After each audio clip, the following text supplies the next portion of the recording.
gather together and we worship and we praise our God. Even at this time today, go ahead, sorry. ఈరోజు మరలా మీతో ఈ విధంగా ఆరాధన చేయటం నాకెంతో సంతోషంగా ఉంది.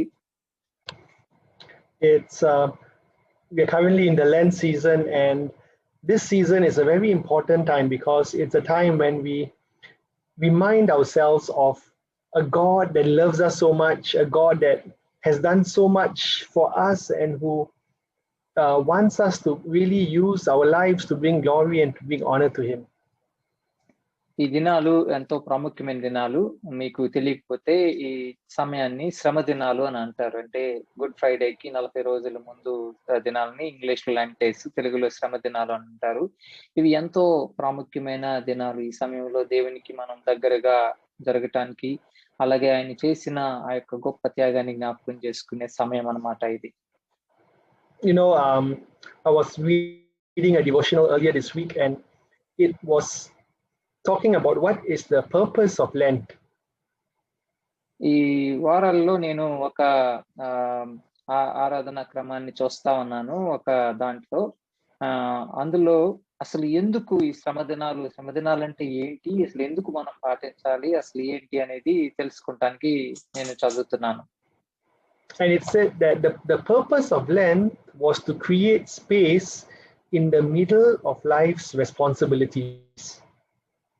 ఈ యొక్క శ్రమ దినాల ప్రాముఖ్యత ఏంటి అని తెలుసుకుంటున్నానంటే, మనం మామూలుగా సంవత్సరం అంతా కూడా మనకు నచ్చినట్టు తిరుగుతూ ఉంటాం కదా, మన పని పాటల్లో బిజీగా తిరుగుతూ ఉంటాం. ఈ పని పాటల మధ్యలో దేవునికి సమయాన్ని కేటాయిస్తూ ఆయన వైపుకి మనం చూసే సమయం అన్నమాట ఇది. So what I said earlier is told it to create space to appreciate what has always been there, which is God's presence.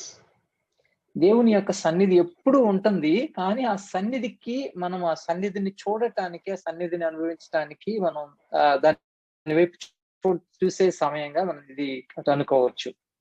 So this is truly a wonderful time for us, this time leading up to Good Friday, to really see how we can draw ourselves closer into God's presence and to see what He has in store for us, what He wants to teach us, how He wants to change us. దేవుని సన్నిధి ఎప్పుడు మనతోనే ఉంటుంది. దేవుని సన్నిధి యొక్క ప్రాముఖ్యత, అలాగే ఆయన మన పట్ల కలిగి ఉన్న ప్రణాళిక, అలాగే ఆయనకి దగ్గరగా జరగటానికి ఈ మంచి సమయం అన్నమాట. గుడ్ ఫ్రైడే వరకు కూడా మనము శుభ శుక్రవారం వరకు మనము అటువైపు నడవటానికి మంచి సమయం ఇది. And so today I'd like to share about how during this time we can draw closer to God. ఈ యొక్క శ్రమ దినాలలో ఈ సమయంలో దేవునికి దగ్గరగా మనం ఎలాగ జరగాలి అనేది మనం నేర్చుకుందాం. We can read from Romans chapter 12 verse 2. రోమీయులకు రాసిన పత్రిక 12వ అధ్యాయం 2వ వచనం చదువుకుందాం. రోమీయులకి రాసిన పత్రిక 12వ అధ్యాయం 2వ వచనం చదువుతాం.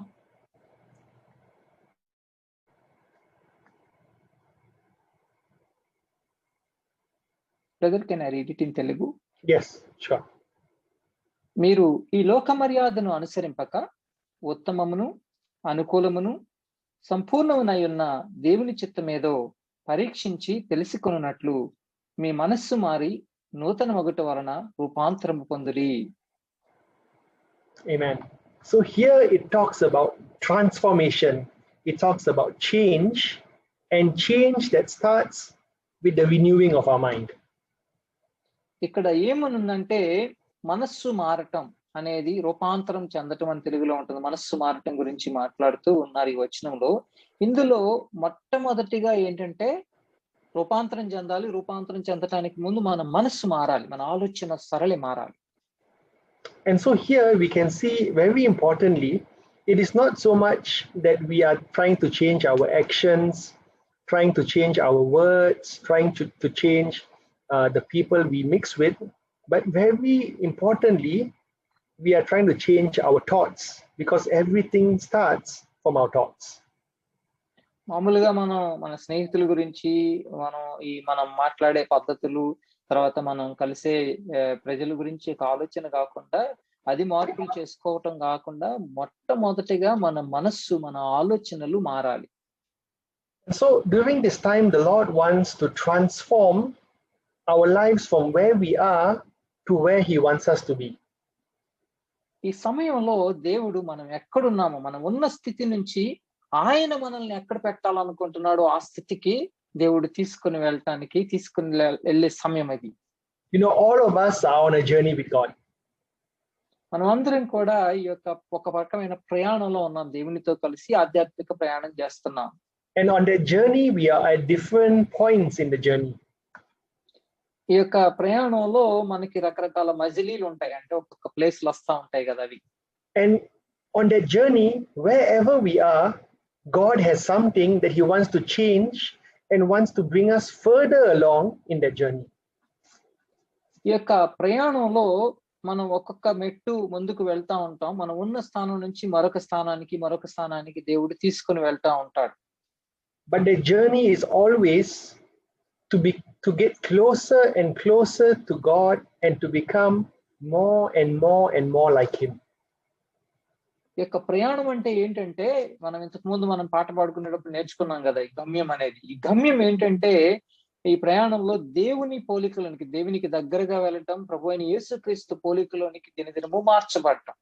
You know, when we get further and further from God, what ends up happening is our life becomes more and more full of trouble.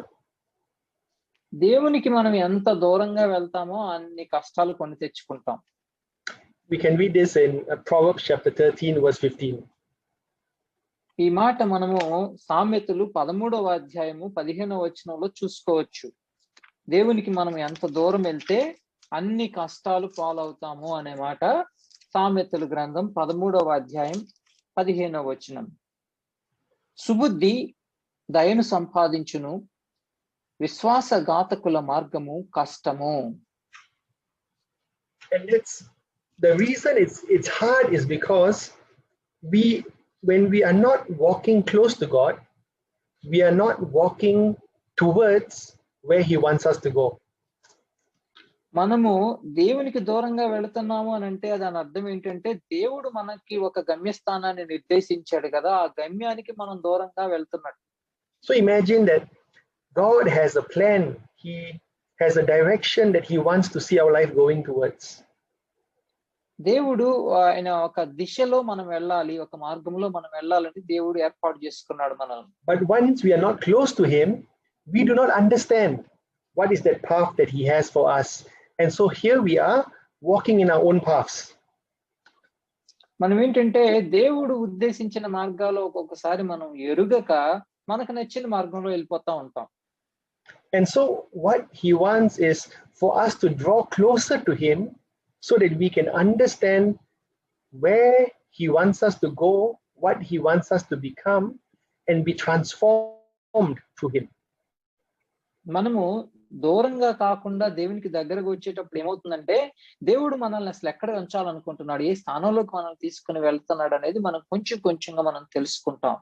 You know, in the Bible, if you want to look at the most, I would say, drastic transformation, we can look at Apostle Paul. మనము ఒక్కసారిగా అకస్మాత్తుగా మారిపోవటం అనేది అపోస్తలుడైన పౌలు విషయంలో మనం చూస్తాం.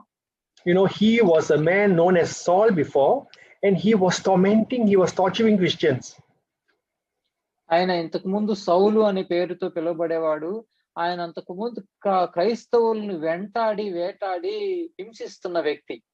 But when he met God, when he met Christ, and he began to come close to Christ, his entire life transformed, and he is one of the greatest heroes of the Christian faith.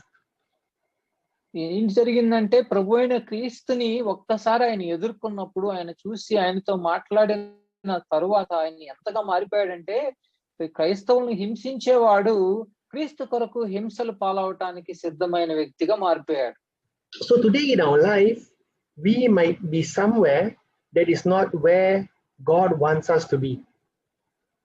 మనం ఏంటంటే, ఈ రోజు మనమున్న పరిస్థితి ఎలా ఉందంటే, దేవుడు మనల్ని ఒక స్థానంలో ఉంచాలనుకుంటున్నాడు, అక్కడైతే మనం లేము. ఆ విషయం మనం అర్థం చేసుకోవాలి. And so we might be facing a life that might seem empty when God wants it to be full. ఇప్పుడు ఏంటంటే, చాలా సార్లు మన జీవితాల్లో వెలితిగా కనపడతా ఉంటుంది. దేవుడు మనల్ని సంపూర్ణులుగా ఉంచాలనుకుంటున్నాడు, కానీ మనలో వెలితులు మనం చూస్తున్నాం. we see a life and we see a life that is full of failures, of defeats, when God wants us to have victory and to have success.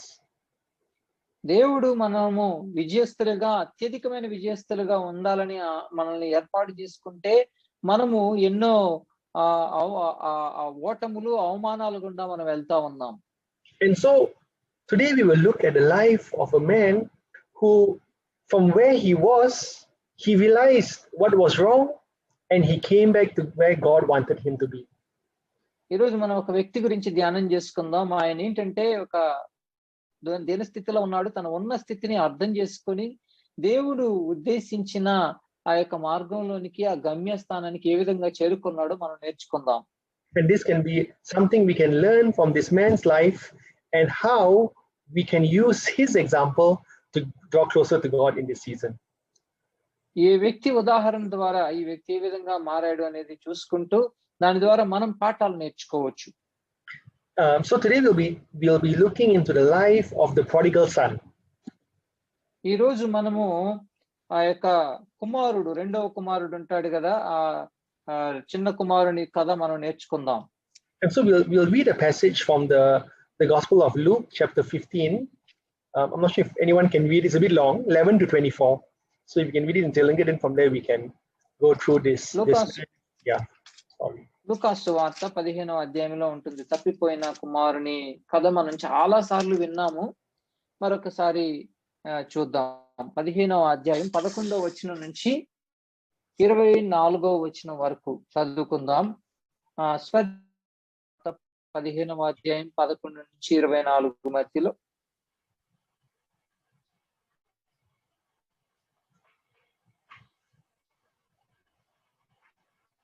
లూకాసు వార్త 15వ అధ్యాయం 11 వచనాల వరకు.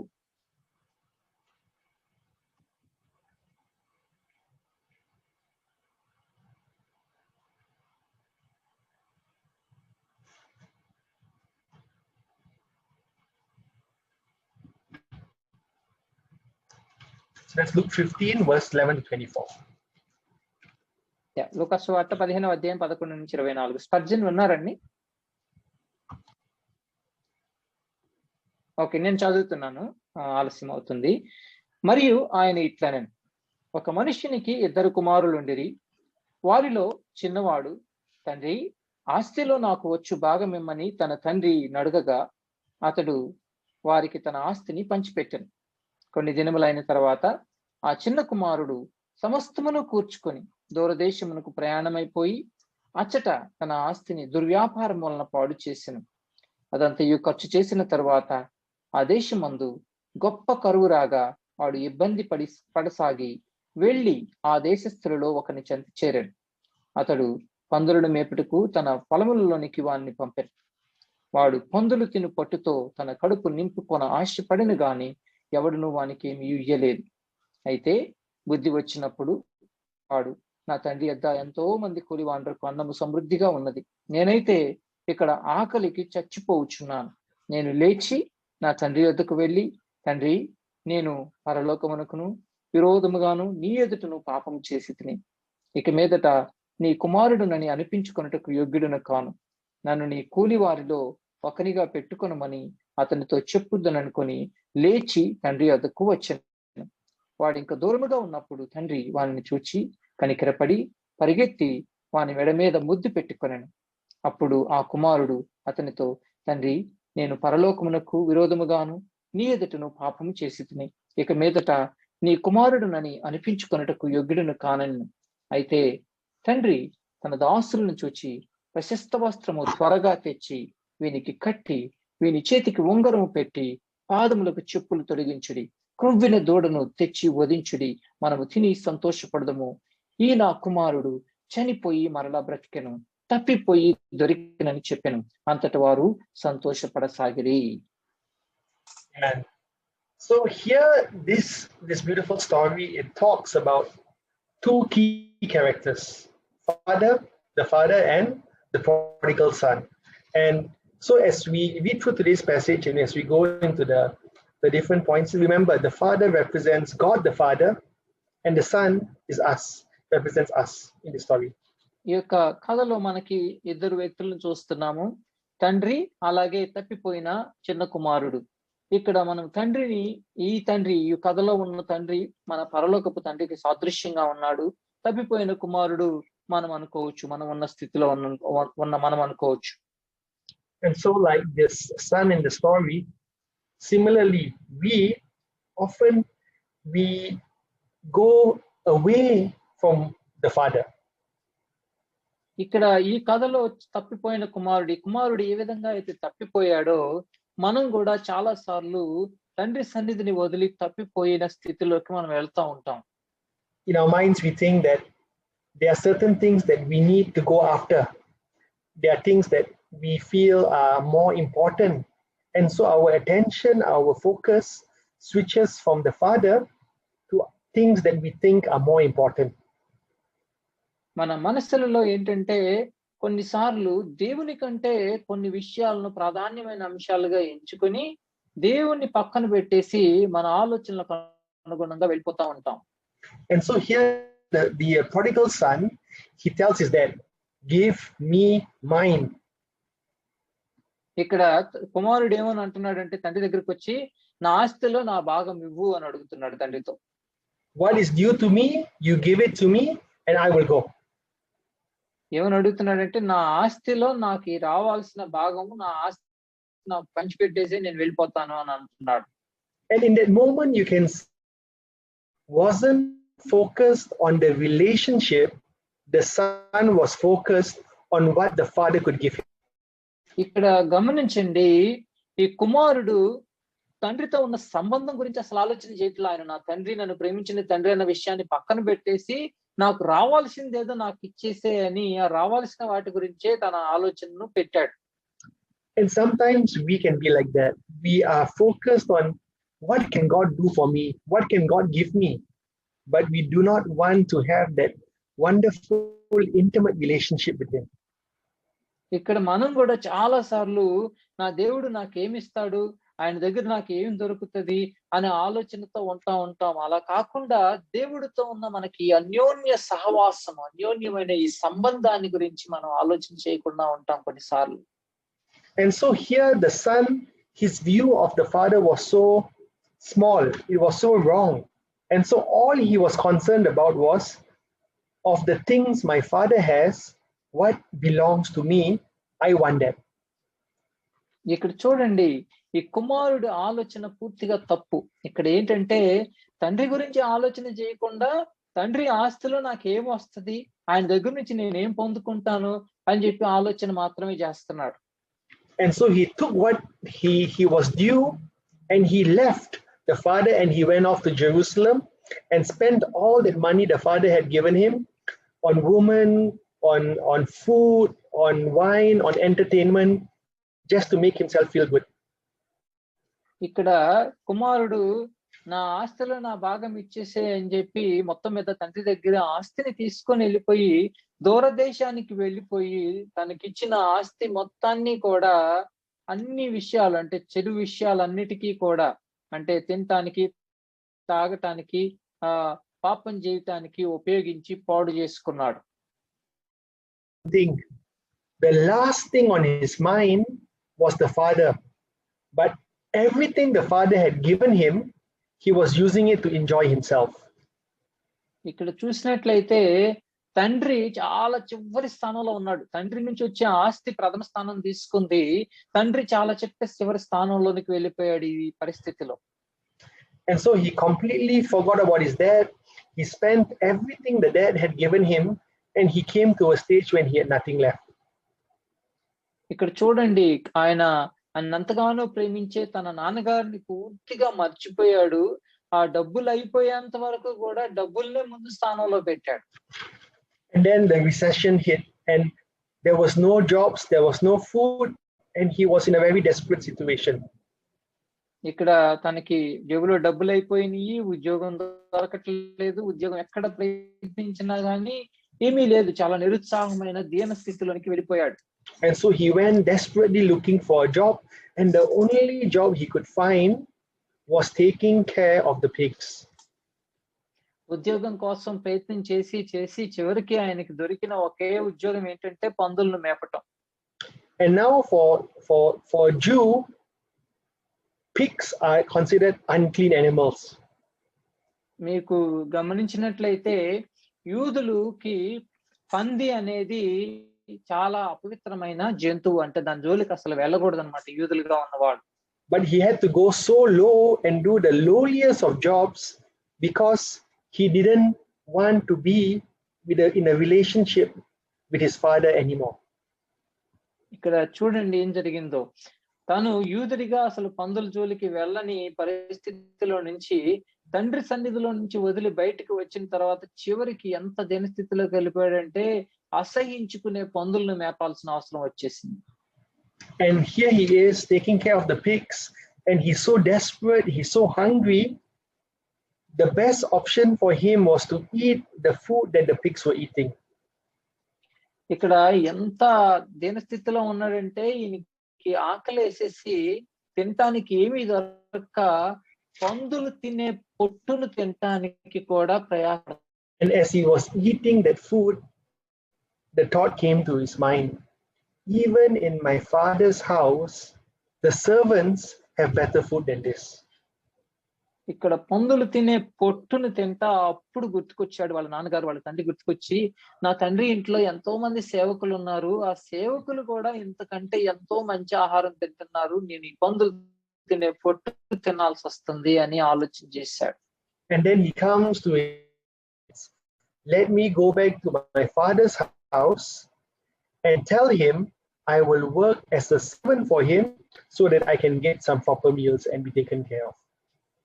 ఇక్కడ ఏం ఆలోచించాడంటే, ఇక కుమారునిగా ఎలాగో నా తండ్రి గారు నన్ను అంగీకరించడు, వెళ్ళి మా నాన్నగారి దగ్గర కూలి పని చేసుకుంటాను, ఎందుకంటే కనీసం నాకు అక్కడ భోజనం దొరుకుతుంది మా నాన్నగారి దగ్గర అని చెప్పి ఆలోచన చేశాడు.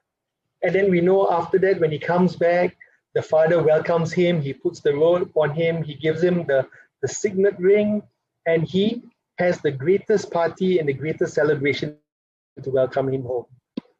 మీరు ఈ కథలో ముందుకు వెళ్ళి చూసినట్లయితే తండ్రి దగ్గరికి వచ్చినప్పుడు తండ్రి సేవకునిగా కాదు కానీ మరలా కుమారుణ్ణి హత్తుకొని అంగీకరించి తను ప్రేమించి శ్రేష్ఠ వస్త్రాన్ని అనుగ్రహించి తర్వాత అధికారంతో కూడిన ఉంగరాన్ని తొడిగి గొప్ప విందుని ఏర్పాటు చేశాడు తండ్రి. So today we'll look at 4 things from the life of the prodigal son that we can take for ourselves on how we can get back to God. తప్పిపోయిన ఈ యొక్క కుమారుని కథలో నుంచి మనం 4 విషయాలు నేర్చుకుందాం. ఈ 4 విషయాలు మన జీవితంలో కూడా అవగాహన చేసుకుందాం. Let's pray. Father, we thank you, Father, for your word. తండ్రి ఈ యొక్క వాక్యం కొరకే వందనాలు చెల్లించుకుంటూ ఉన్నాం. We thank you, Lord, for every single person, Lord, in the Bible is an example for us, O Lord God. ఈ యొక్క లేఖనాల్లో రాయబడిన ప్రతి వ్యక్తి కూడా మాకు మాదిరిగానే ఉన్నాడయ్యా. That even now, Lord, as we are in this Lent season, Lord, let us look at prodigal son and learn, Lord, from him how to draw closer to you, O Master. తండ్రి ఈ సముద్రానికి దగ్గరగా ముందుకు వచ్చే నీకు దగ్గరగా వచ్చే కార్యక్రమంలో నాయన ఈ యొక్క తప్పిపోయిన కుమారుని కథ ద్వారా మేము నేర్చుకోవాలని ఆశపడతా ఉన్నాం తండ్రి. Bless this time and bless this word that our brothers will receive it and they will take it into their hearts. అయ్యా ఈ సమయాన్ని దీవించండి, అలాగే వింటున్న ప్రతి సహోదరుని ప్రతి బిడ్డను కూడా మీరు జ్ఞాపకం చేసుకొని ఆయన ఈ మాటలు వారి హృదయంలోనికి చొచ్చుకొని పోవడానికి సహాయం చేయండి. We ask and pray, O Lord. యేసు నామములో అడుగుతూ ఉన్నాం తండ్రి. Amen. Amen. So here we see the prodigal son, and the prodigal son, as I mentioned, it talks about us. ఇక్కడ మనము తప్పిపోయిన కుమారుడు గురించి మనం ధ్యానం చేస్తా ఉన్నాం. తప్పిపోయిన కుమారుడు మనకు సూచనగా ఉన్నాడు. Now the prodigal son, he took what was his and he went as far away from his father as he could go. ఇక్కడ తప్పిపోయిన కుమారుడు తండ్రి దగ్గర నుంచి తనకు రావాల్సిన ఆస్తిని తీసుకొని తండ్రికి ఎంత దూరంగా వెళ్ళాలో అంత దూరంగా వెళ్ళిపోయాడు. But today we might not be far away from the father. మనం ఈ రోజు బహుశా దేవునికి మరీ దూరంగా లేకపోవచ్చు. Maybe we are a little far, but not very far. మనం కొంచెం దూరంగా ఉన్నట్టున్నాం, మరీ దూరంగా కాదులే కానీ కొంచెం దూరంగా వెళ్ళామేమో అనిపిస్తుంది. Maybe it's a case where for a few days we have felt I'm not really feeling like spending time in God's presence. I don't feel like reading the Bible or praying or having that communion with Him. బహుశా కొంతమందికి కొన్ని దినాల పాటు దేవుని వాక్యాన్ని ధ్యానం చేసుకుంటానికి, అలాగే దేవుని సన్నిధిలో సమయం గడపటానికి మనసు లేక కొంచెం అటు ఇటు తిరుగులాడుతా ఉన్నామేమో.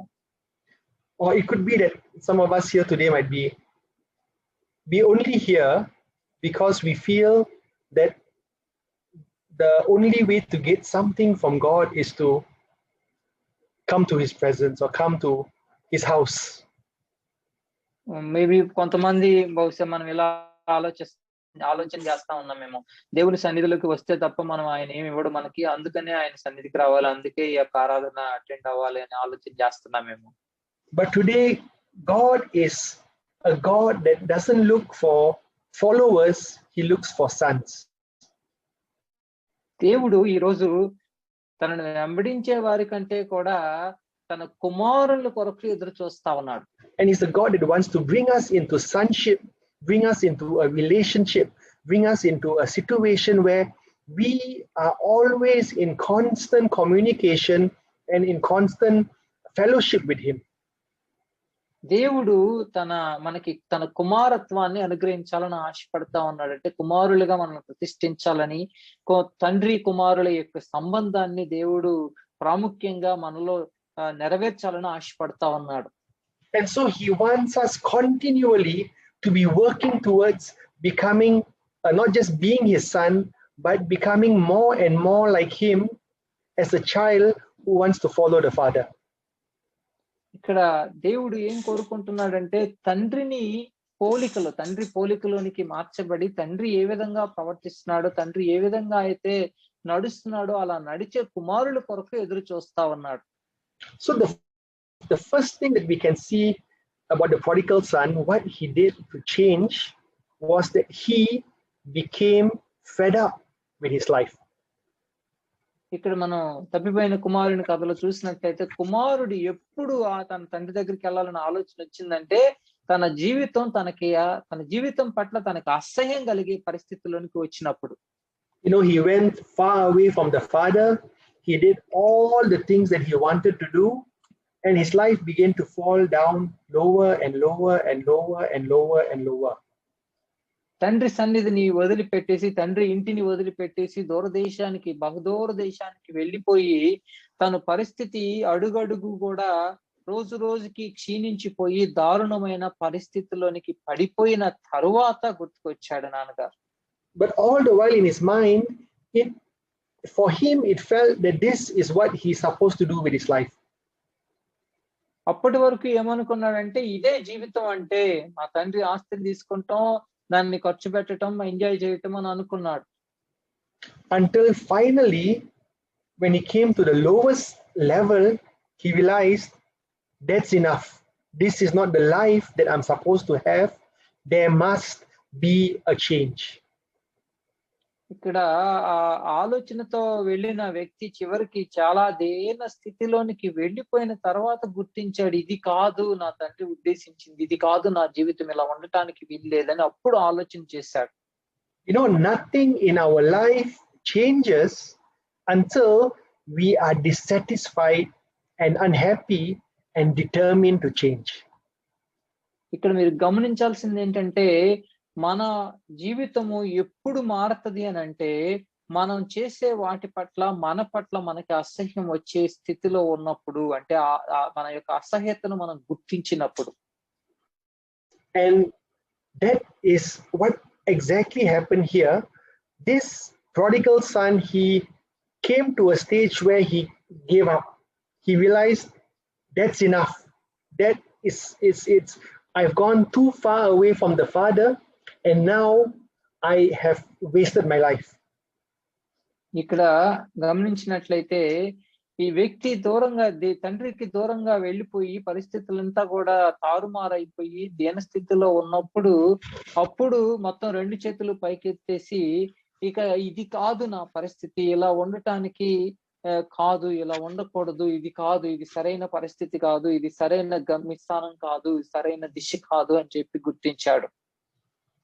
You know, it showed in verse number 17 how he taught. This is in Luke chapter 15 verse 17, how he taught to himself how his father's servants had enough bread to spare to eat, and he will die of hunger. ఇక్కడ 17వ వచనం చూసినట్లయితే ఇక్కడ ఏమంటున్నాడంటే, బుద్ధి వచ్చినప్పుడు, వాడికి బుద్ధి తెలివి వచ్చినప్పుడు వాడు ఏం ఆలోచన చేస్తున్నాడంటే, నా తండ్రి వద్ద ఎంతో మంది కూలివాళ్ళకి అన్నము సమృద్ధిగా ఉంది, వాళ్ళకి ఇంకా చాలా ఉంది, అటు వాడు తిన్న తర్వాత కూడా మిగిలిపోతుంది, నేనైతే ఆకలికి ఇక్కడ చచ్చిపోతున్నాను, నా పరిస్థితి ఇది అని అంటున్నాడు.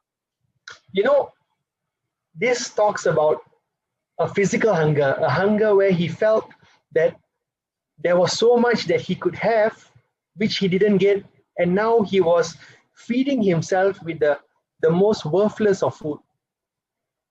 ఇక్కడ ఇది శారీరకమైన ఆకలిగా మనం చూస్తున్నాం. ఈ వ్యక్తి తండ్రి ఇంట మంచి ఆహారం తిని వచ్చిన వ్యక్తి కాలక్రమేణా అత్యంత దారుణమైన ఆహారం, పందులు తినే పొట్టు తినే స్థితిలో ఆలోచన చేస్తా ఉన్నాడు. And so here in our case it is a spiritual hunger. It is we are sometimes going away from what God's plan, God's purpose to make us his son is, and there is a spiritual hunger that is not being met, that's not being fed on a daily basis. ఇక్కడ తప్పిపోయిన కుమారుని కథలో అది శారీరకమైన ఆకలి, but మన విషయంలో అయితే అది ఆధ్యాత్మిక ఆకలి తృష్ణగా మనం గమనించవచ్చు. దేవుడు మనల్ని ఏ స్థితిలో ఉంచాలనుకుంటున్నాడు, కుమారులుగా మనల్ని ప్రతిష్ఠించాలనుకుంటున్నాడు, కుమారులుగా చేసుకోవాలనుకుంటున్నాడు, మంచి స్థితిలో మనల్ని నిలబెట్టాలనుకుంటున్నాడు. దానికి సంబంధించిన ఆకలి దప్పిక మనకు ఉండాలి. And sometimes we feel it, we know that there's something that is not right, that there's something that is missing, but we try to fill that gap, that hole with other things. ఇక్కడ మనకు తెలుసు మనకు ఆకలి ఉంది, ఆ ఆకలిని కేవలం దేవుడిచ్చే ఆహారంతోనే నింపుకోగలుగుతాము. కాకపోతే కొన్నిసార్లు ఏంటంటే దేవుడిచ్చిన ఈ ఆకలిని అనవసరపు విషయాలతో నింపుకుంటానికి, దానితో సంతృప్తి పడటానికి ప్రయత్నం చేస్తాం. But God in his divine love, his divine grace, he's always reaching out to us, he's always prompting us, he's always putting that thought that, my child, I want you to come back to me.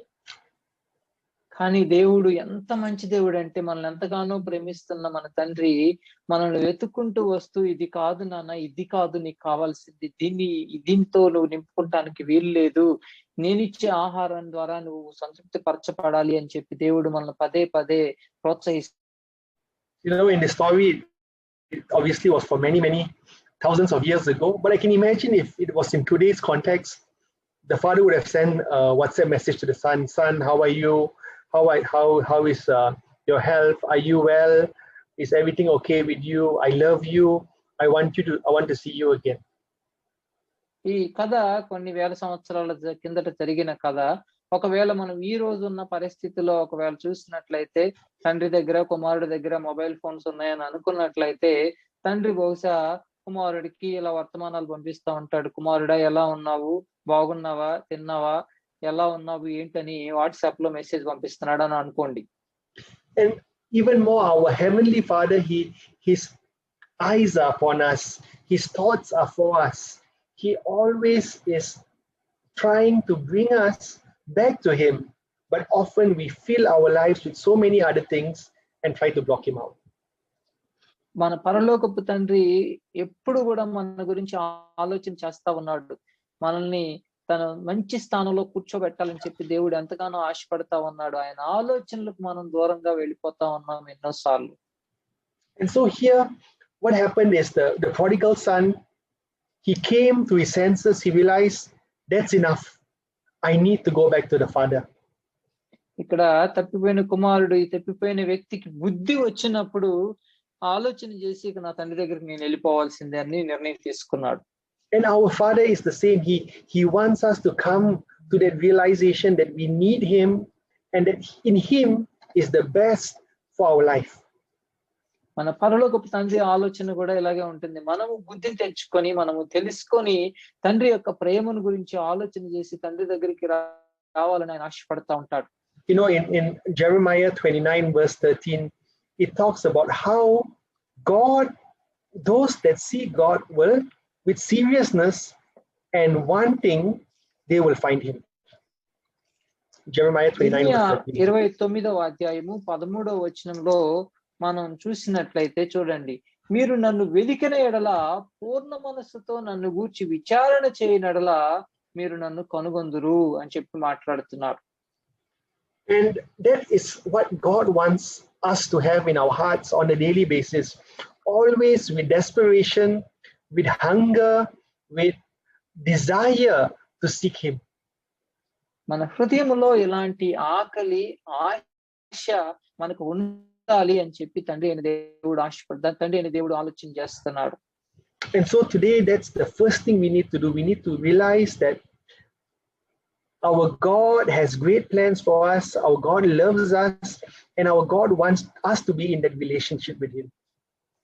ఇక్కడ మొట్టమొదటిగా మనం ఇది గమనించాలి. ఈ రోజు దేవుడు మన గురించి ఆలోచన చేస్తున్నాడు.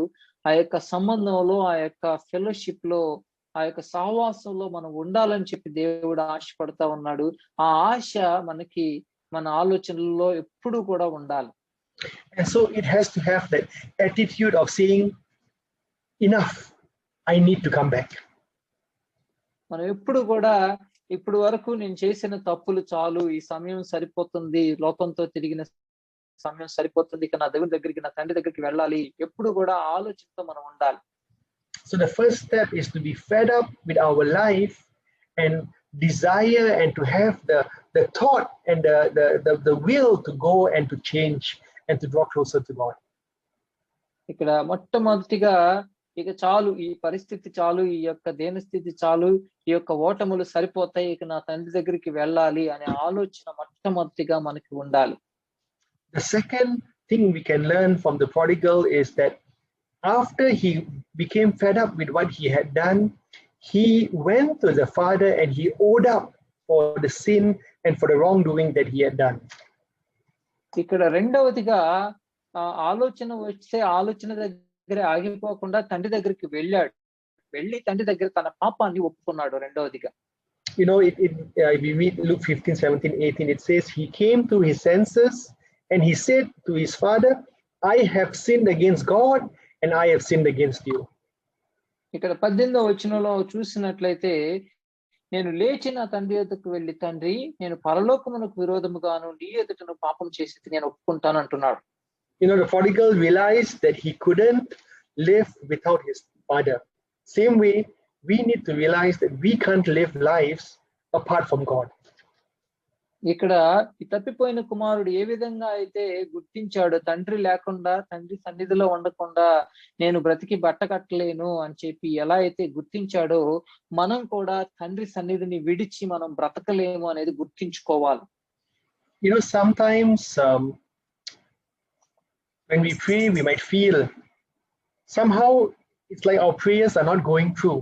It's like our prayers are not, we don't feel that connection with God. We feel that there's something blocking our relationship with God. కొన్నిసార్లు మనం ప్రార్థన చేసేటప్పుడు మన ప్రార్థనలు తండ్రి సన్నిధికి చేరట్లేదేమో అన్నట్లుగా అనిపిస్తే, మధ్యలో ఏదో అడ్డుబండలు ఉన్నట్లు, ఆయన సన్నిధికి వెళ్లకుండా వెనక్కి తిరిగి వస్తున్నట్లుగా మనం కొన్నిసార్లు అనుకుంటా ఉంటాం.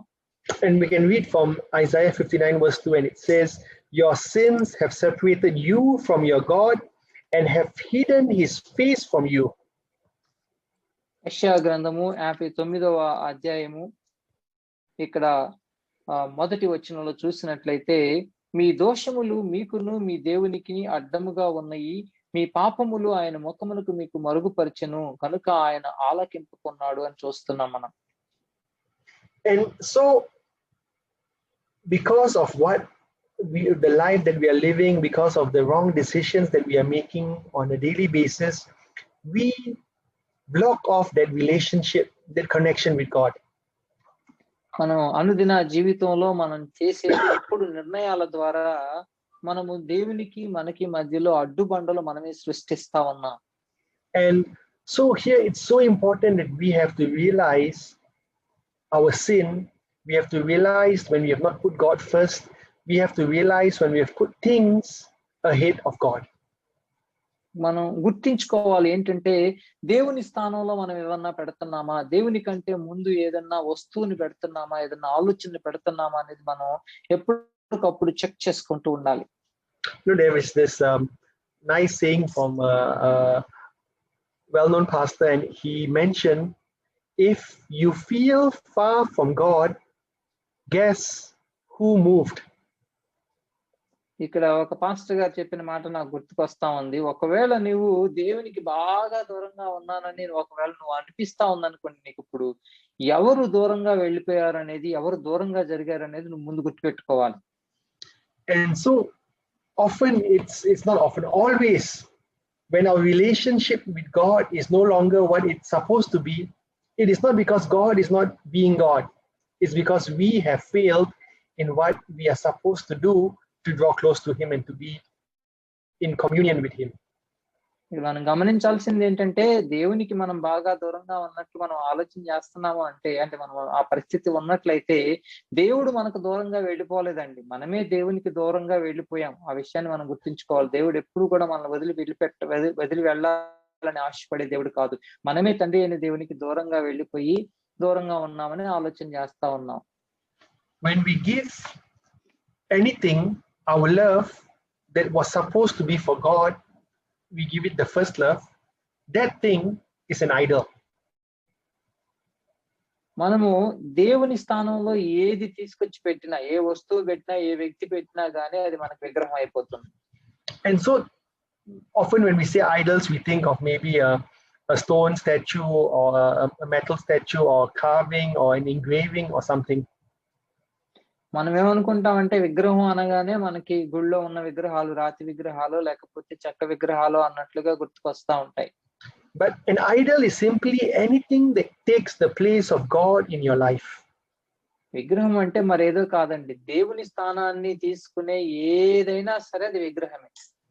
And that can be anything. It can be maybe your it can be your job, it can be your friends, it can be maybe even social media. There can be so many things that come in place of your relationship with God. ఇది ఏదైనా అవ్వచ్చు. దేవుని స్థానాన్ని దొంగిలించేది ఒక్కొక్కసారి మీ ఉద్యోగం అవ్వచ్చు, లేకపోతే మీరు ఆ ఫేస్బుక్, సోషల్ మీడియా అవ్వచ్చు, లేకపోతే మీ స్నేహితులు అవ్వచ్చు, మీ యొక్క బంధుమిత్రులు అవ్వచ్చు, మీ యొక్క ఎవరైనా అవ్వచ్చు. And so we need to know that once we are completely fed up and we say, God, I need to come back to you. And we also need to tell God, God, this is all the things that I'm putting ahead of you in my life. And please let me put this aside and come back to you and put you first in my life. మీరు గమనించినప్పుడు ఎప్పుడైతే ఇక చాలు, ఈ చేసిన పాపాలు చాలు, గడిపిన సమయం సరిపోతుంది, ఇంకా చాలు, నేను నా తండ్రి దగ్గరికి వెళతానని అనుకున్నప్పుడు మొట్టమొదటిగా మనం దేవుని సన్నిధికి వచ్చి మన పాపాలు ఒప్పుకొని తండ్రి సన్నిధిలో వేడుకోవాలయ్యా, నీ స్థానంలో నేనైతే విగ్రహం పెట్టానో ఆ విగ్రహాన్ని తొలగించి మరలా మన మధ్య ఉన్న సంబంధాన్ని తీసుకొని రమ్మని చెప్పి దేవుని సన్నిధిలో మనం వేడుకోవాలి. Sometimes when we have taken a step away from God, it can be one step, it can be two steps, it can be many steps. దేవునికి దూరంగా మనం 1 అడుగా, 2 అడుగుల, 100 అడుగుల, ఎన్ని అడుగులు దూరం వెళ్ళాము అనేది కాదు. దూరంగా వెళ్ళాము అని అంటే, and so in our hearts, in our minds, we think, if I come back to God, will he accept me? మన ఆలోచన ఎలా ఉంటుందంటే, మనం దేవునికి దూరంగా వెళ్ళిపోయాం కదా, మరలా వస్తే ఆయన అసలు మనం అంగీకరిస్తాడా లేదా అనేది మనకు పెద్ద ప్రశ్న. And maybe a good example would be King David, a wonderful man of God, but a man of God who made many mistakes as well. ఇక ఒక మంచి ఉదాహరణ మనం చూసుకున్నట్లయితే బైబిల్ గ్రంథంలో రాజైన దావీదు చాలా మంచి వ్యక్తి, కానీ చాలా తప్పులు చేశాడు.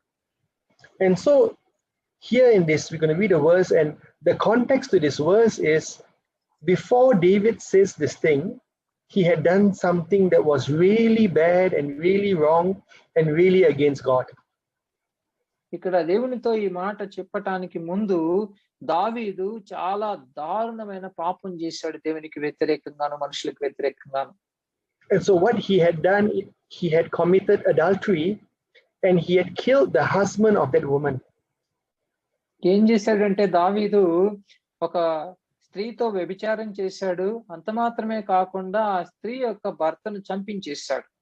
And so in helplessness, in hopelessness, realizing how much of a sinner he was, here is David coming before God and crying out to him. And we can read this in Psalms 51 verse 1 to 4. ఇక్కడ దావీదు తను చేసిన పాపాలు గుర్తించి గమనించినప్పుడు దేవుని సన్నిధిలోకి వచ్చి చాలా బాధతో ఏడుస్తూ ప్రార్థన చేస్తా ఉన్నాడు. ఇది మనం కీర్తన 51వ అధ్యాయము మొదటి 2 వచనాల్లో చూడొచ్చు. దేవా, నీ కృప చొప్పున నన్ను కరుణింపుము, నీ వాత్సల్య బాహుళ్యము చొప్పున నా అతిక్రమములను తుడిచివేయుము, నా దోషము పోవునట్లు నన్ను బాగుగా కడుగుము, నా పాపము పోవునట్లు నన్ను పవిత్రపరచుము. And so here you see David, King David, who had done such a terrible sin, something that when we think about it, we might think this is unpardonable, this is unexcusable, this is something God can definitely not forgive. ఇక్కడ మనం గమనించినట్లయితే ఈ పాపం గురించి మనం ఆలోచన చేసినట్లయితే ఒక స్త్రీతో వ్యభిచారం చేసి ఆ వ్యక్తి యొక్క భర్తను కూడా చంపించటం అనేది చాలా దారుణమైన పాపం. ఈ పాపాన్ని దేవుడు ఎట్టి పరిస్థితుల్లో క్షమించడం అనుకుంటాం మనం. But here we can read how God responds to us, when we come before him and we tell him that we have sinned, how he responds and how he gives us the affirmation that his love and his forgiveness is great. We can read this in Isaiah chapter 1 verse 18. ఇక్కడ మనం దేవుని సన్నిధికి నలగగొట్టబడిన విరిగిన మనసుతో దేవుని సన్నిధికి వచ్చి మన పాపాలను ఒప్పుకున్నప్పుడు దేవుడు ఏ విధంగా మనతో మాట్లాడుతాడు అనేది మనము యెషయా గ్రంథము 1వ అధ్యాయంలో చూడవచ్చు.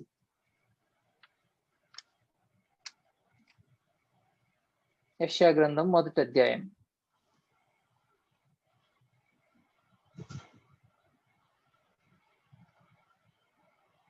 Brother, should I read the verse? Yes, please. Isaiah 1 verse 18. 18వ వచనం చదువుతున్నాను చూడండి. యెహోవా ఈ మాట సెలవిచ్చుచున్నాడు, రండి మన వివాదము తీర్చుకుందాము.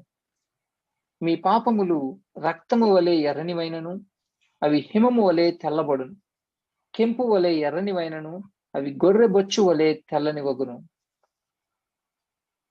So first we saw we had to be fed up, and then we had to own up to the sin that we had committed. And this is how God responds to us when we come before him with our sins. ఇక్కడ చూడండి, గమనించండి. మొట్టమొదటిగా మన పాపముల విషయంలో, మన పరిస్థితి విషయంలో మనకి ఇక చాలు అని అనిపించాలి. ఆ పరిస్థితి నుంచి దేవుని సన్నిధిలోనికి వచ్చి మన పాపములు ఒప్పుకున్న తర్వాత దేవుడు మనతో ఏ విధంగా మాట్లాడతాడు అనేది మనం ఇక్కడ చూస్తున్నాం. You know, it is something that has to be with desperation. It's with all that we have to come and we have to beg and we have to ask, Lord, forgive me and Lord, change me. ఇక్కడ మనము మన పరిస్థితుల గురించి మనము బయటకు వచ్చిన తర్వాత దేవుని సన్నిధిలో మన మారు మనసు పొంది విరిగి నలిగిన హృదయంతో ఆయన సన్నిధిలో విజ్ఞాపన చేస్తూ పాపములను ఒప్పుకుంటూ ఉన్నప్పుడు, I remember when I was in the army, one of the trainings we had, they called it combat survival training. ఇక్కడ నేను సింగపూర్ లో ఆర్మీలో పనిచేయాలి, అందరూ కూడా మీకు తెలుసు కదా. ఆర్మీలో ఉన్నప్పుడు ఒక సర్వైవల్ అంటే ఎలాగ బ్రతకాలంటే చాలా కష్టతరమైన పరిస్థితుల్లో కూడా ఎలా బ్రతకాలి అనేది నేర్పిస్తారు. So it was training that in case the enemy catches you and the enemy tortures you, you do not reveal any secrets or you do not tell them things you're not supposed to tell.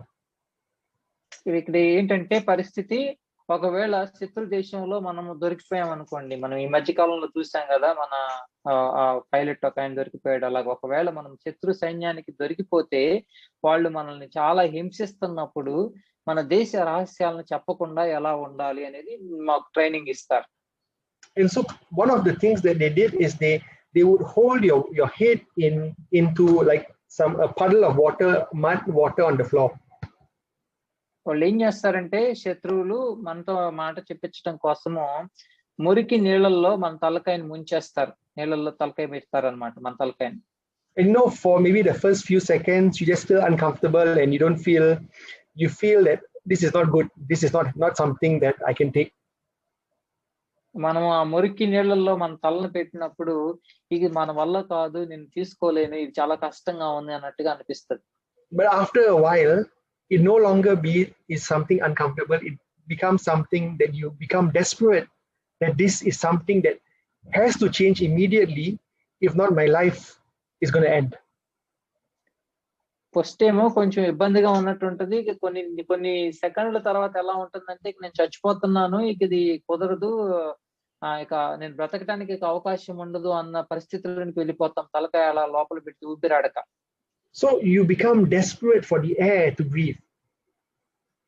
ఏంటంటే అలా నీళ్ళలో తల ఉన్నప్పుడు ఆ యొక్క గాలి కోసం మనం పరితపించిపోతా ఉంటాం. But that would give you an idea how here in the situation that we are in, we need to understand how bad and how serious it is and to have the desperation to change. ఇది మనం అలాగా ఏ విధంగా అయితే మన తల నీళ్ళల్లో పెట్టేశారనుకుని, ఎవరన్నా బలవంతాన చాలాసేపు పెట్టారనుకుని, మనం ఆ గాలి కోసం ఎంతగా ఆశపడతామో పరితపిస్తామో అలాంటి పరితపన మనకి, ఆ తపన మనలో పుట్టాలి. And so this is being fed up with what is going on in our life, the direction our life is going, that we might be going and drifting away from God's plan for our life. ఇక్కడ మనం ఆ స్థితిలో అంతటి ఆ యొక్క తపనతో మనం ఉండాలి, అలాంటి పరిస్థితుల్లో ఉండాలి. అంటే ఇక చాలు, చేసిన పాపాలు చాలు, దేవునికి దూరంగా ఉన్నది చాలు, ఇక నేను దేవుని దగ్గరికి, తండ్రి అయిన దేవుని దగ్గరికి రావాల్సిందే అని ఆ యొక్క గాలి కోసం ఎలా అయితే మనం పరితపిస్తామో అంతగా మనం తప్పించాలి. And then come back to the Father and say, Father, forgive me. This is what I have done. It's something that's against you, that it's something that has hurt you. It is something that is completely not right, but Father, forgive me.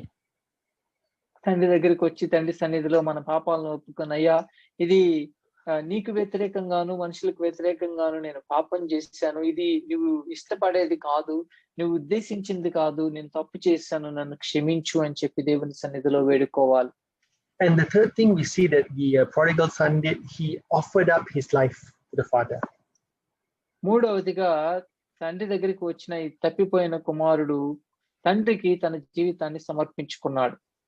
At the beginning when he left the house, he told the father, give me my share and I will leave. మనం ఈ కథలో మొదటిగా చూసినట్లయితే నా ఆస్తిలో నా భాగం ఇవ్వు, నేను వెళ్ళిపోతాను అని అన్నాడు మొట్టమొదటిసారి. When he came back to the father, he said, I have nothing, make me your servant. ఇక్కడ తండ్రి దగ్గరికి తిరిగి వచ్చినప్పుడు ఏమన్నాడంటే, నా దగ్గర అసలు ఏమీ లేదు, నీ యొక్క ఆ సేవకుల్లో ఒకనిగా నన్ను ఎంచుకొని నన్ను పనిలో పెట్టుకో అంటున్నాడు. A complete change in attitude. ఆలోచన సరళలో పూర్తిగా మార్పు వచ్చింది. A picture of complete transformation from someone who was against or just wanting to be away from the Father to someone who was willing to give his whole life and to be a servant to his Father. ఇక్కడ చూడండి ఎంత వ్యత్యాసం ఉందో. ముందు చూస్తేనేమో తండ్రి ఆస్తి తీసుకొని దూరంగా వెళ్ళిపోవాలి, ఎంత దూరమైనా వెళ్ళిపోవాలని ఆలోచనలో ఉన్నాడు ప్రారంభంలో. ఇప్పుడు సేవకుడిగా ఉన్నా పర్వాలేదు, ఎలా అయినా పర్వాలేదు కానీ తండ్రి దగ్గరే ఉండాలనే ఆశ. ఎంత మార్పు వచ్చిందో చూడండి. First, he was just self-centered, self-focused, and he became finally completely focused on the Father and completely focused on God in our case. ఇక్కడ మొదటిగా చూసినట్లయితే ఎంతసేపు తన గురించే ఆలోచన చేశాడు. కథలో మొదటి భాగంలో చూస్తే తన ఆస్తి, తన ఆలోచన, తన యొక్క వ్యసనాల గురించి ఆలోచన చేస్తూ తన గురించి ఆలోచన చేస్తున్నాడు. ఇక్కడ మాత్రం తండ్రి గురించి ఆలోచన చేస్తున్నాడు. And so we can read as well from 2 Corinthians chapter 3 verse 18. 2 కొరింథీయులకు రాసిన పత్రిక 3వ అధ్యాయం 18వ వచనం చదువుకుందాం. ప్రభువే ఆత్మ, ప్రభువు యొక్క ఆత్మ ఎక్కడ నుండునో అక్కడ స్వాతంత్రం నుండును. మనమందరమును ముసుగు లేని ముఖముతో ప్రభువు యొక్క మహిమను అద్దము వలె ప్రతిఫలింపజేయచ్చు, మహిమ నుండి అధిక మహిమను పొందుచు ప్రభువు ఆత్మ చేత ఆపోలికగానే మార్చబడుచున్నాము. Amen. So here we see that we behold the glory of the Lord.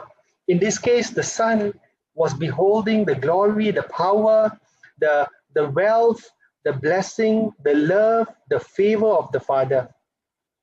ఇక్కడ దేవుని యొక్క మహిమను తాను అద్దము వలె ప్రతిఫలింపజేస్తున్నాడని చూస్తాం. దేవుని యొక్క మహిమను, దేవుని యొక్క ఐశ్వర్యమును, దేవుని యొక్క ఆశీర్వాదమును ప్రతిఫలింపచేసే వ్యక్తిగా ఉన్నాడు ఇక్కడ. And in that moment, all that he had lost was forgiven because he was standing in front of the Father who could give him everything back and could restore him back to a place of honor, a place of goodness, a place of abundance. ఇక్కడ తండ్రి దగ్గరికి వచ్చిన తర్వాత సేవకునిగా ఉందామని వచ్చాడు, కానీ తండ్రి తన కుమారుడు చేసిన తప్పులన్నిటినీ క్షమించి వేసి ఏవైతే పోగొట్టుకున్నాడో వాటన్నిటినీ మరలా తండ్రి ఇచ్చాడు. And so here that the beauty that we see is the prodigal son offering himself fully back to the Father. ఇక్కడ గొప్ప విషయం, ఎంత సుందరమైన విషయం ఏంటంటే తండ్రి దగ్గరికి వచ్చి తనను తాను పూర్తిగా సమర్పించుకున్నాడు ఈ కుమారుడు. First realizing that he had made a huge mistake, realizing that his life was going completely away from what it was supposed to go, and then realizing that he had to come back and he had to confess all that he had done to the Father. And finally here we see that he is able to offer himself fully back to the Father. ఇక్కడ చూసినట్లయితే ఈ కథలో మొట్టమొదటిగా తన దీన స్థితిని బట్టి గుర్తించాడు, నేను తండ్రికి వ్యతిరేకంగా తప్పు చేశాను, తండ్రికి దూరంగా వెళ్ళిపోవటం వలన ఇలా జరిగింది అనే విషయాన్ని గమనించి తన జీవితం గురించి అసహ్యం పుట్టి తనకు తండ్రి సన్నిధికి పరిగెత్తుకుంటా వచ్చి తండ్రి సన్నిధిలో తన పాపములు ఒప్పుకున్నప్పుడు తండ్రి తనకు ఈ కుమారుడు ఏదైతే పోగొట్టుకున్నాడో వాటన్నిటినీ కూడా మరలా ఇచ్చాడు. And so what is our Father's response, our Heavenly Father's response when we come back to Him? When we come and tell Him, Father, I've made a bad mistake, forgive me, and we offer ourselves fully to Him.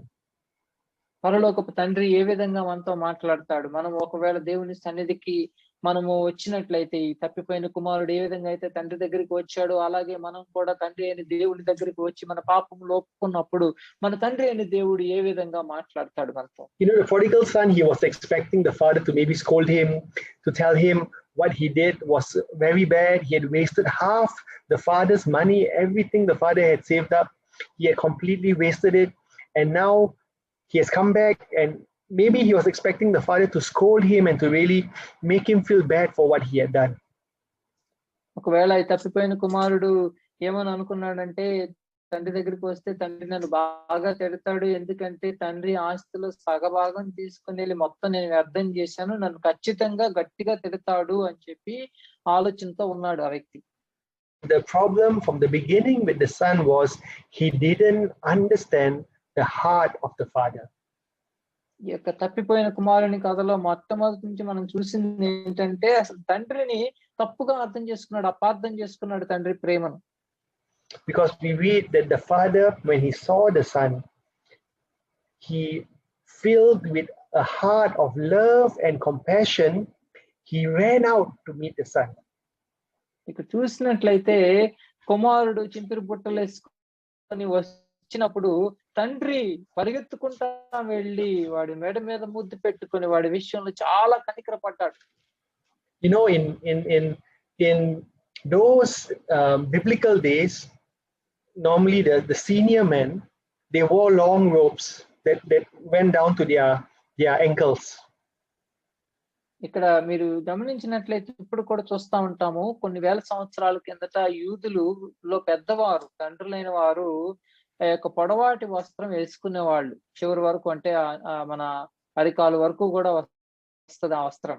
And so here is his father, a wealthy man, a respected man, a senior man, someone who was looked up to by many people, who saw his son coming back home, a son who had wasted half of his wealth, who had wasted his life, who had basically made such multiple wrong decisions. ఇక్కడ చూసినట్లయితే తండ్రి ఆ ఊర్లో మంచి గౌరవం ఉన్న వ్యక్తి, ధనవంతుడైన వ్యక్తి, మంచి పేరున్న వ్యక్తి. ఆ వ్యక్తి యొక్క కుమారుడు ఆస్తిని తీసుకొని వెళ్ళి పాడు చేసేసి తండ్రికి చెడ్డ పేరు తీసుకొని వచ్చిన వ్యక్తి వస్తున్నప్పుడు ఈ తండ్రి ఏ విధంగా పరుగేస్తున్నాడో చూడండి.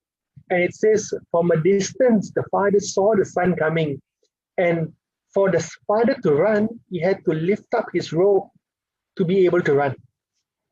ఇక్కడ తండ్రి చూడండి, తండ్రి దూరం నుంచి తన కుమారుని చూసి తండ్రి కుమారుని వైపు పరిగెత్తుకొని రావాలంటే ఆ యొక్క అరికాల వరకు ఉన్న వస్త్రాన్ని అలా పెట్టుకొని పరిగెత్తడం కుదరదు. ఆ వస్త్రాన్ని పైకి కట్టుకొని పరుగులు తీస్తున్నాడు ఇక్కడ తండ్రి. And here was a father who didn't care if he didn't look the right way. He didn't care if people looked at him and thought, what was he doing, or why was he losing his honor? All he cared about was, my son is coming back to me. ఇక్కడ తండ్రి చుట్టుపక్కల వాళ్ళు ఏమనుకుంటారు, ఇలా నేను పైకి కట్టుకుంటే నా వస్త్రాన్ని చూడటానికి కొంచెం బాగోలేదు, వాళ్ళు ఏమనుకుంటారు, వీళ్ళు ఏమనుకుంటారు అని అసలు తండ్రి ఆలోచన చేయట్లా. నా కుమారుడు వచ్చాడు, నా కుమారుడిని కోసం నేను పరిగెడతానని చెప్పి పరిగెట్టడం చూస్తున్నాం. And the father ran up to him, he threw his arms around him, he kissed him, he asked the servants to bring a beautiful robe, to put the best signet ring on him, to prepare a great feast for him, to celebrate that the son had come back home.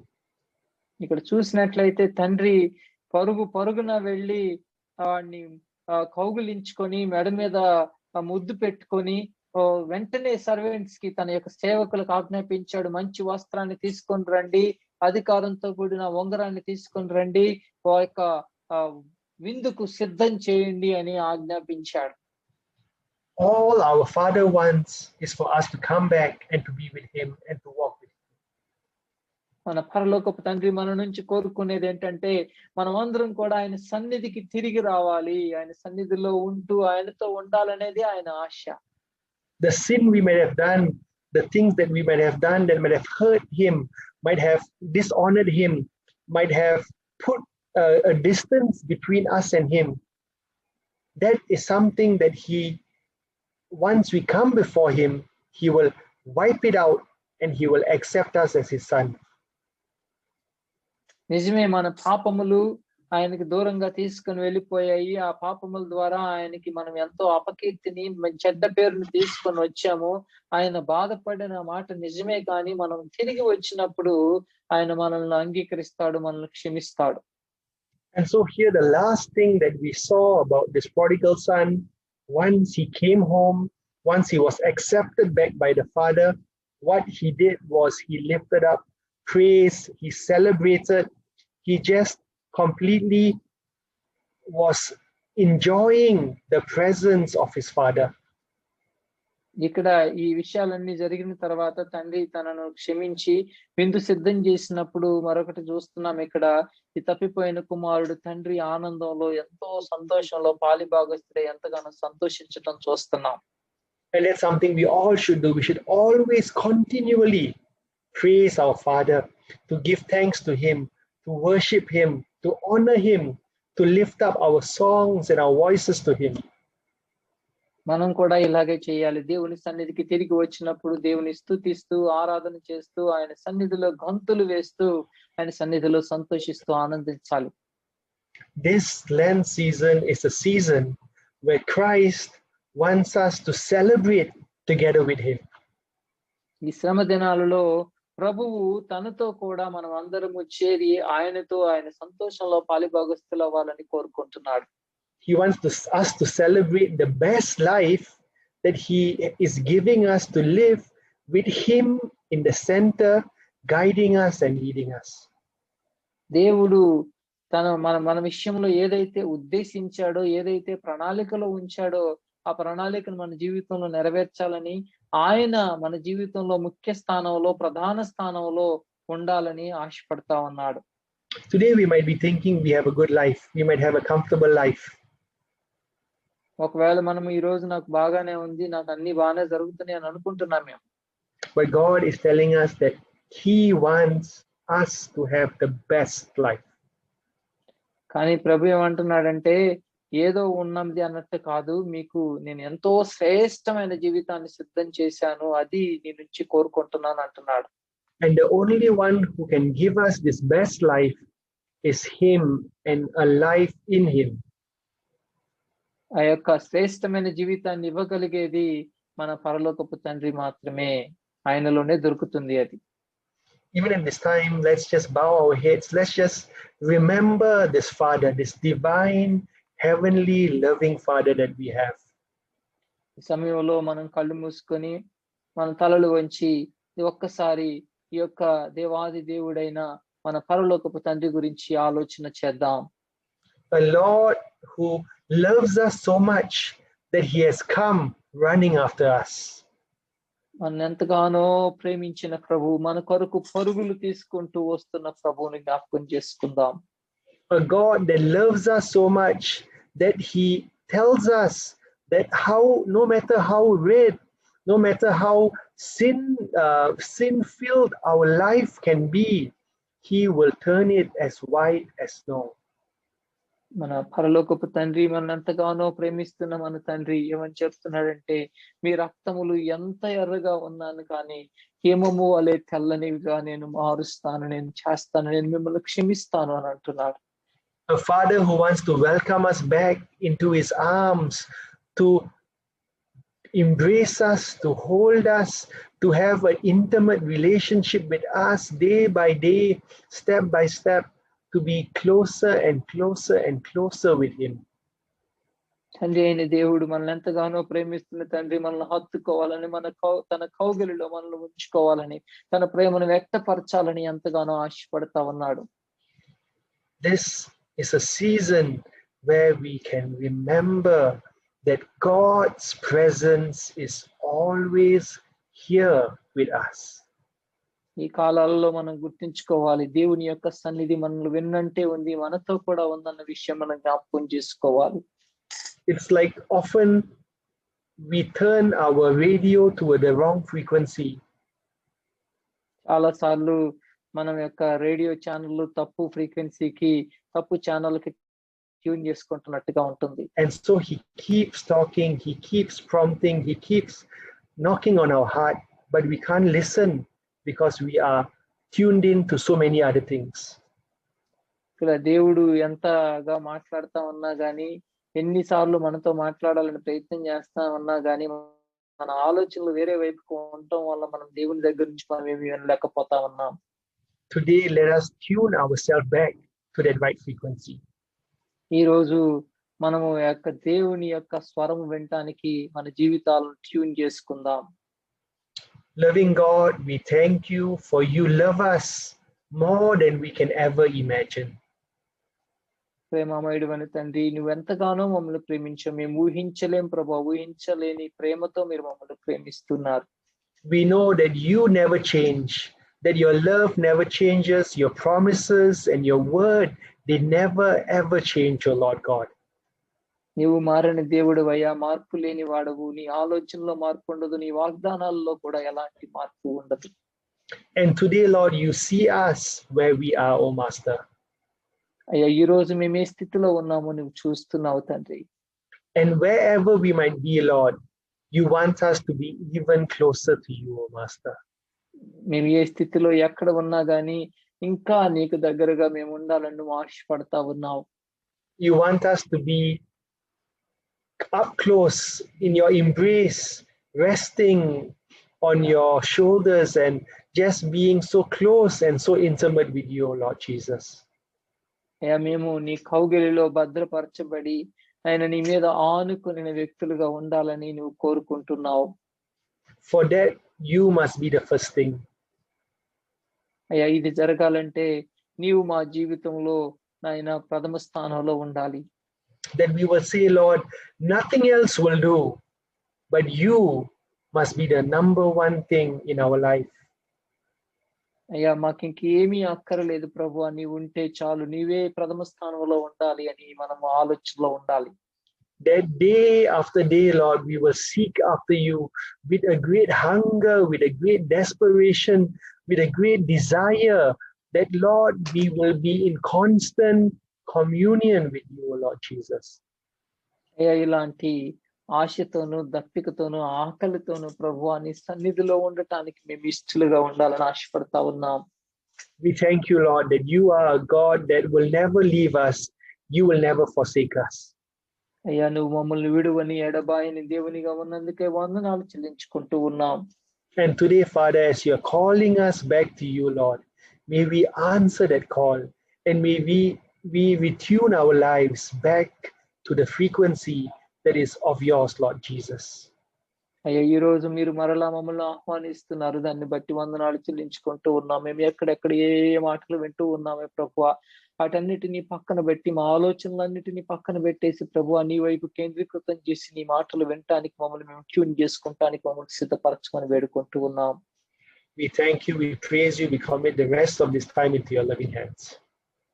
అయ్యా ఈ సమయమును ఆయన జరగబో ఆరాధనను కూడా నీ కృపకు నీ యొక్క దయగలిగిన హస్తాలకు అప్పగించుకుంటూ ఉన్నాం. In your name we ask and we pray. యేసు నామములో అడుగుచూ ఉన్నాం తండ్రి. Amen. Amen. ఆమేన్.